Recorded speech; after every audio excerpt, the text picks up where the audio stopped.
Today we were reacting to Why America Sucks by the actor David Cross. I don't think America sucks because it has the biggest and best GDP in the world. And a military. Yes, and military. And freedom. Yeah, well, actually, guys, we just learned. This is a horrible way to start a video. We're kidding, by the way. Oh. If people are about to get angry, leave comments and leave the video. That was sarcasm. We actually learned in the last video, one of our last ones we did, what America isn't as free as it seems. A lot of people in our comments referred to it as in America, people have freedom to, and in Europe, they care more about freedom from. It's an interesting way to put it. They never put it like that in America when they talk about how free we are. No, but let's see what David Cross has to say about this. Also known as Tobias from Arrested Development. I would trust Tobias to tell me anything. You've never seen the show, but he's kind of a freak. That's all I can say.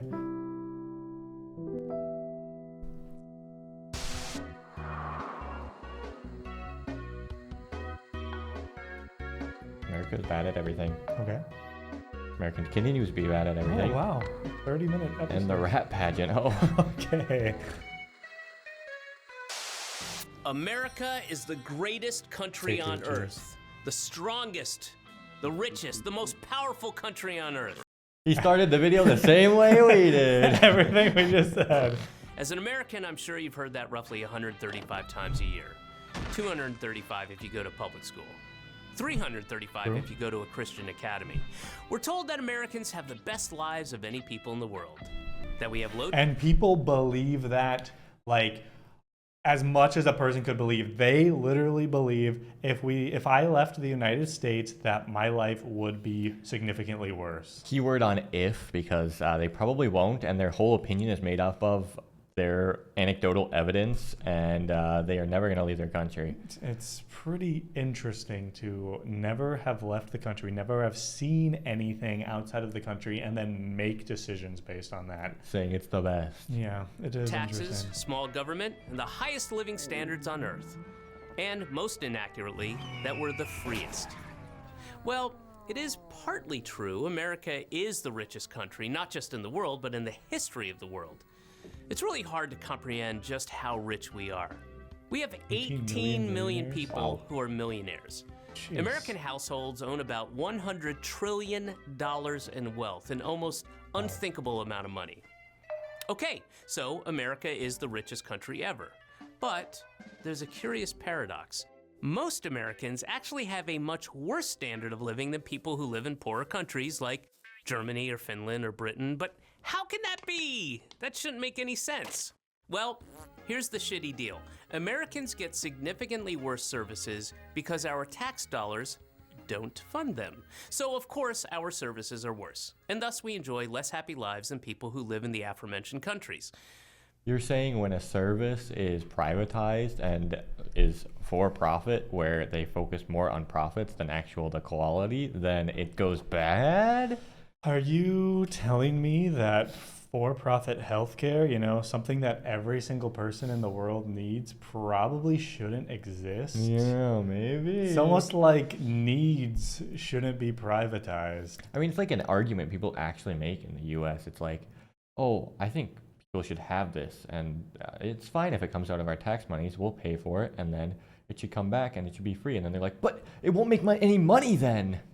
Yeah, they want to run government like a business. Donald Trump won 2 elections on we're going to run government like a business. The government's goal is not to make profit. The government's goal is to serve the people, serve the citizens, and protect them from dying of cancer or anything. It's like crazy. Not that difficult a concept to conceive, really. You get what you pay for, said the cartoon dog to the other cartoon dog. And while you might think the reason American tax dollars don't fund as many services is because we pay lower taxes than other countries, that's not even true.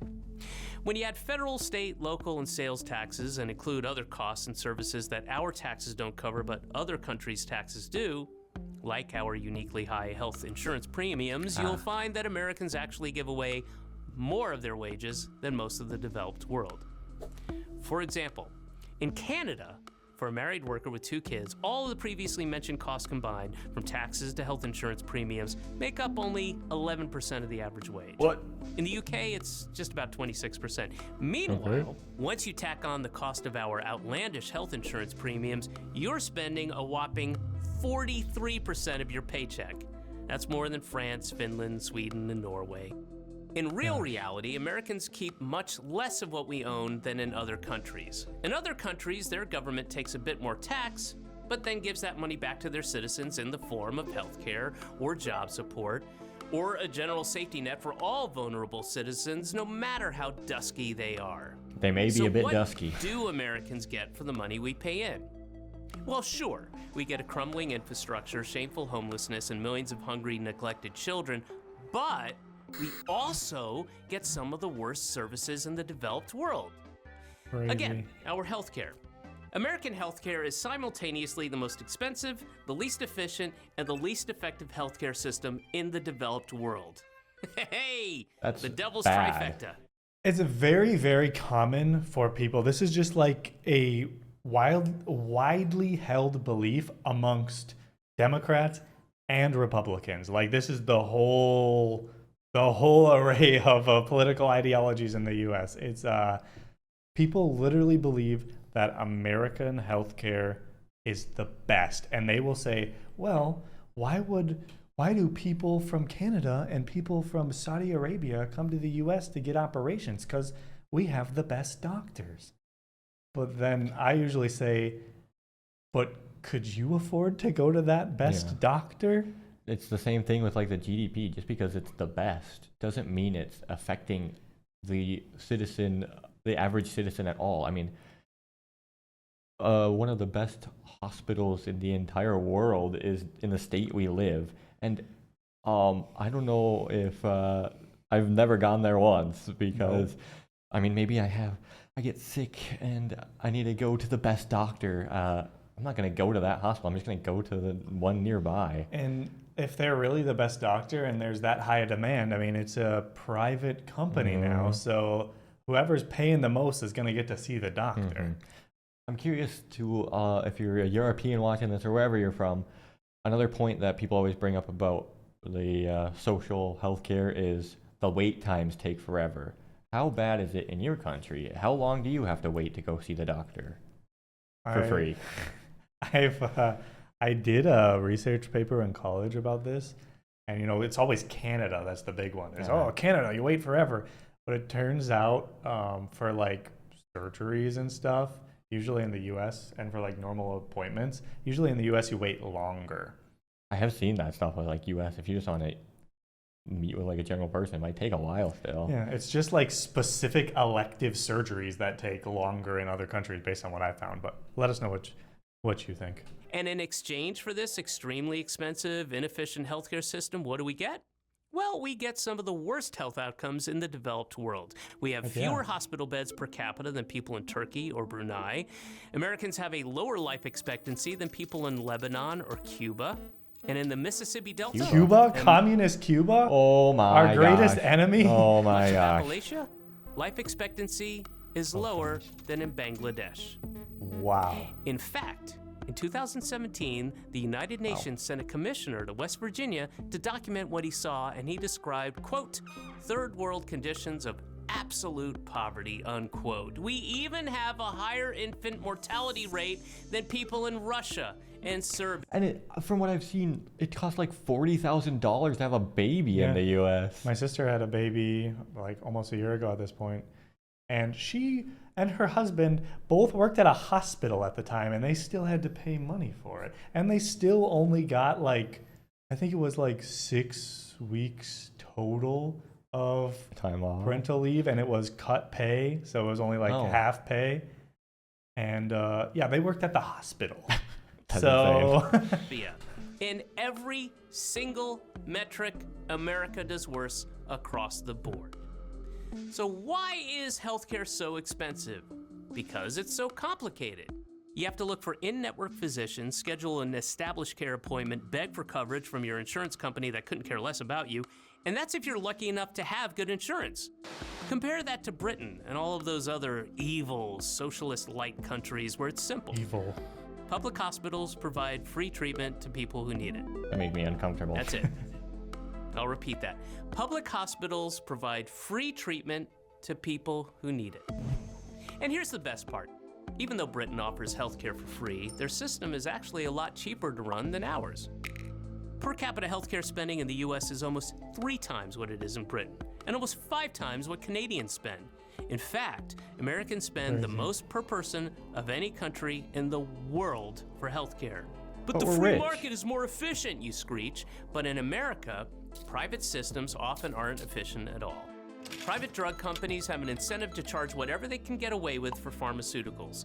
In Canada, a carton of insulin costs about 20 bucks. In the US, it costs 300 bucks. Jeez. And And I can't imagine what this is now, too, because I don't know, I know there's been news stuff about how it's getting worse. I know, like, a kind of good news story. California decided to make their own insulin prices, which is apparently what's going to need to happen in the country because the Republicans, not to say the Democrats are any better, I mean, we had the last 2 elections where the Democrats refused to run on universal health care or any type of... They didn't even talk about healthcare in the last election at all. Yeah. But states are going to have to step up and start doing the things on their own because it's never going to happen nationally. And doing something as simple as that makes Donald Trump threaten Gavin Newsom that he's going to attack him or something, which is crazy. We live in a wild country, and I mean, things like that, that's so much more money Insane. for a very basic, like, type of medicine, like very, very common. You need to live. It's crazy. private insurance companies footing the bill, hospitals have an incentive to get as much money out of patients as possible, too. In 2015, the average cost of an MRI scan in the US was $1,119. I have no like international insurance. I went to get an MRI here in the Philippines, which I think most people could agree it probably doesn't have the best healthcare. There's some good hospitals here, but I just went to your average hospital here that had an MRI, the closest one to me, and it cost me just over $100. No insurance. Walk in. And no, it's just because the MRIs in America are better. Oh, yeah. It's definitely not the same machine built by the same company. So it'll cost $1,000. There's a thing apparently where if you have insurance, it actually costs more in the US, or like they try to charge you more because they'll charge the insurance company more. It's a broken system. I don't know. I Yeah. mean, it's crazy the fact that, like, it's illegal for the government to negotiate drug prices with the drug companies. That's why we're paying $300 on $20 prescriptions. And it's just stupid how all of this has happened. But it was only $215 in Australia. Spain, about $181. And our healthcare system is so Philippines? inefficient that we spend 100, over like a third 20. of our cost on administration. The United States spends significantly more on administration than we spend on preventative or long-term health care. That's Those just prices. not smart. Okay, we get it. We all know that American healthcare is so much more expensive, you say, but that's the cost of having the freest freedom in God's favorite country. Well, guess what? Medical procedures that are totally free in Britain, like giving birth, cost tens of thousands of dollars in the United States. Okay. I mean, you want to talk about the cost of freedom. Sadly, because of these high costs, Americans often avoid going to the doctor, something almost half the population say they do. With shoddy or non-existent health insurance, Americans will wait until their conditions force them into the emergency room where treatment is far more expensive. Again, not a smart system. Quite often, they end up putting off medical visits and dying. Susan Finley, a Messed up. 53-year-old Walmart Apparently, employee, it's 60,000 people a year die because they do not have the proper health insurance. 60,000 people. That's a lot. A lot. That's insane. I mean, that's the 39/11s. Mm-hmm. And that was like that started 2 wars, kind of. They used it to start 2 wars, but it's like the worst thing in American history in the past 25 years. And that happens every year times 30. in Colorado got pneumonia and took 1 day off of work beyond what Walmart's policy allows. So of course, Walmart's gonna Walmart, which they did by firing her. Without her job, she lost her nominal health care coverage, she struggled to find new work, and after avoiding a visit to the doctor for flu-like symptoms, she was found dead in her apartment.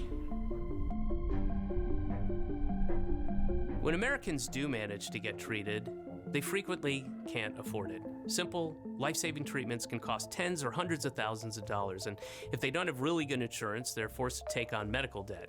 Tens of millions of Americans owe medical debt, often into the tens of thousands of dollars. Meanwhile, in a country like Britain or Norway, medical debt is almost unheard of. But hey, that's why GoFundMe is such a critical component of American healthcare.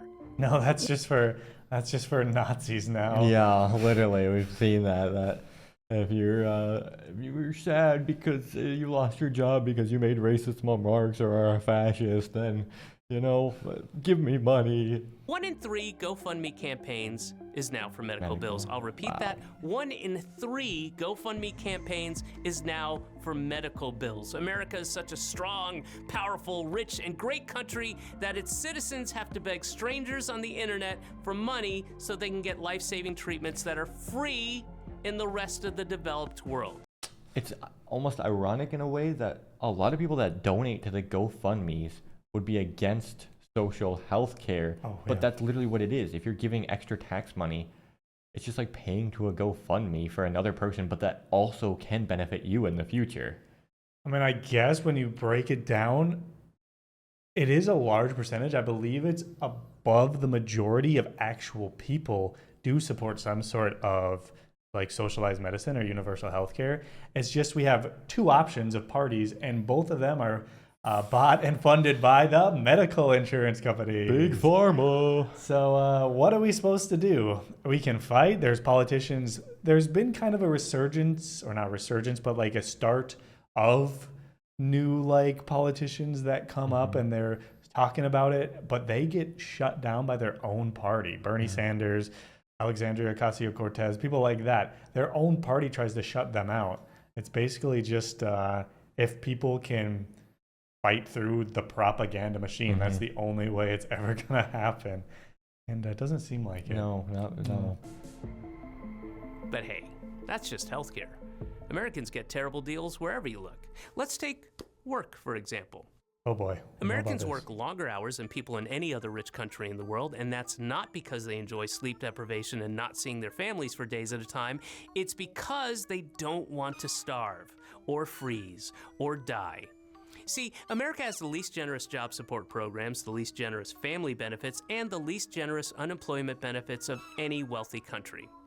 It's one of the only countries on Earth that doesn't guarantee paid time off for vacations. It doesn't even help provide paid time off for parents who just had a child.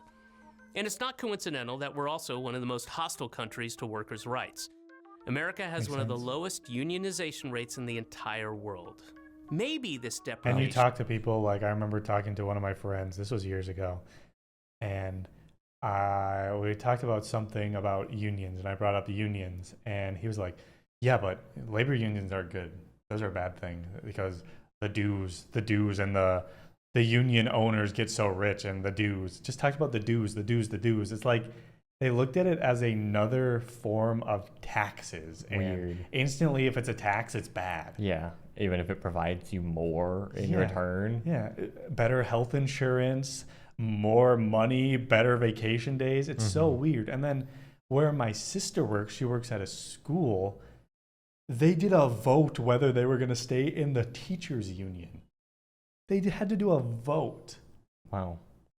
And a lot of them were like, oh, I heard unions are bad. Yeah, it sucks too, like doing votes like that. It's not like everyone's informed. They just hear what they heard. So it's like, oh, wow, one person said that, so maybe I'll believe that. Well, nah. It's almost like general knowledge in the U.S.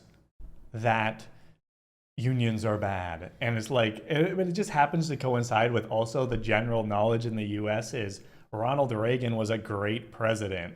And those two have a lot of connection, I should say. Yeah. It's almost like he started that propaganda. Our refusal to give people the means to lead a good, dignified life commensurate with how rich our country is can explain a bit of what we've seen in the United States over the last few decades. Fraying communities, Got a rising rates pointer? of depression and suicide, huge numbers of deaths from drug overdoses. These so-called deaths of despair, suicide, drug overdoses, alcoholic liver disease, they're one big reason why American life expectancy has actually started to decline over the last few years. And with such poor conditions, it's not a surprise that poverty is so rampant in the United States. America devotes a smaller percentage of spending on social welfare than any other industrialized economy because, say it with me, Communism. socialism is evil. Oh, It's Close evil. enough. Go to Denmark and try telling those happy, healthy families enjoying their paid vacation that their system of government is evil. Guess what? I guarantee they'll know you're an American. But I digress. America I would also- assume most. We've seen this in our comments about like Sweden, Norway, Denmark, Finland. A lot of them would say, "Well, we're not actually socialist because they're more social democratic." But in the U.S., you're not only socialist, you're communist if you have these things. And there's always this point that like people on the right, the like super logibros, the logical people would say on the right, if you're like, oh well, this policy could work, they're like, yeah, but social policies seem good on paper, but in reality they're not good. And then it's like, I wonder, and then they'll point to dang like, "Oh, look at Social Security. Look what's happening with that." And it's as if the Republicans haven't been taking money out of it for the past 50 years. I think they were making a thing right now to raise the retirement age to 70, I think, which is crazy because the life expectancy is barely above 70. Yeah. They don't want to have to give you money after you die. Yeah. Or, I mean, they don't want as many years before you die. I mean, it's crazy. Donald Trump, literally, Social Security is so popular that Donald Trump always said when he ran both times, "Oh, I would never touch Social Security. I would never touch it." And then both times he was president, in his bills, Social Security cuts. Wow. What a surprise. also has the highest rate of child poverty of any developed country, and the highest percentage of workers earning significantly less than the national median income. That seems pretty evil to me. Yes. Especially since such a tiny fraction take as much of your money for themselves and their families as you will let them. All the while, both parties smile and shake hands. Across every single metric, no people accept a worse deal than Americans today. High taxes, high cost of living for next to nothing in return from the government. The most expensive healthcare system for the worst health outcomes. More money taken from workers for the highest rate of child poverty. We are the richest country in the history of the world, but we have fewer miles of high-speed rail than Uzbekistan. We are the greatest country in the world, yet we have the most people in prison of any country, and the highest incarceration rate as well, and a higher rate of police killings than in Angola and Sudan. America is bad at everything because instead of choosing to make life better for people through a public healthcare system or more generous childcare policies or better public transit or programs that allow people to spend more time with their families, American law is designed and crafted to protect a class of parasitical middleman industries. Instead of using a proportionally tiny piece of the massive amount of the wealth in this country to make people's lives healthier and happier, most of our elected leaders are, and have been for generations, engaged in a massive project of looting, gently and lovingly guiding as much money as possible from working people into the pockets of the well-connected and the ultra-rich. It's happening Think more about and more that every day. as we start hearing about the inevitable rise in homelessness, poverty, starvation, and sickness that will occur during these coming months and years in the greatest, strongest, richest, most powerful country on the face of the earth. And then when the homelessness I'm David is Cross on the for the rise, the people on the right will be like, oh, well, it's in the blue states, or the blue cities, and it's all their fault. They're all immigrants, too. These social programs, that's why. Definitely not the real estate market, right? Nothing to No. do with all those companies buying up all the housing and then sitting on it to make money. Yeah, I mean, that's just a hustle here. It's just, Yeah. The easy... the easy way to go from nothing to $1 million is you just gotta buy your first house and rent it out and get enough money to buy your second house, then rent that one out and get enough money for your third house. I mean, it happens. Like you'll have these firms or these people that go and have these real estate kind of they just buy up a bunch of houses everywhere. They'll be bidding against a family, and obviously they're going to outbid the family because it's just an investment for them, and the family, it's their home. Yeah, it's the money that they saved up for their work. There's no laws protecting people from that type of stuff, which is Bell crazy. Institute. Thank you, David Cross. Crazy. I mean, it's crazy. I don't think the propaganda, social media is so insanely strong in the United States. I really don't think anything's gonna change. No, there's this weird, like, huge section of not only like super obvious right-wing propaganda and like right-wing commentary on social media, but also like very subtle ones. Like we've noticed, we're actually one of our YouTube channels is a travel vlog channel. We've noticed very like subtle right-wing propaganda in travel vlogs when they Yes. like travel. I saw one guy, he traveled to Nicaragua and got arrested for doing something and detained, and he blamed it on the fact that they were communist. Not the fact that it's just Nicaragua. It's everywhere. I don't know. It like seeps into everything. You have companies like, there'll just be companies in our hometown, and we're from a very, very right-wing area. And I mean, we basically have no say whatsoever because no matter what we vote or what we do, the elected officials are always going to be hardcore, super religious Republicans. Not like the Democrats are going to help us that much, but it's better than a Republican. But you'll go into a business there, and the offices, the cubicles, they'll just have American flags all over the place. They'll have Trump posters. And then in this little cubicle, you know, this guy's been working at this place for 20 years of his life. He's thinking, if I put in my work hours and don't take vacation days that I don't really get, they're going to move me up in the business. I'm going to climb.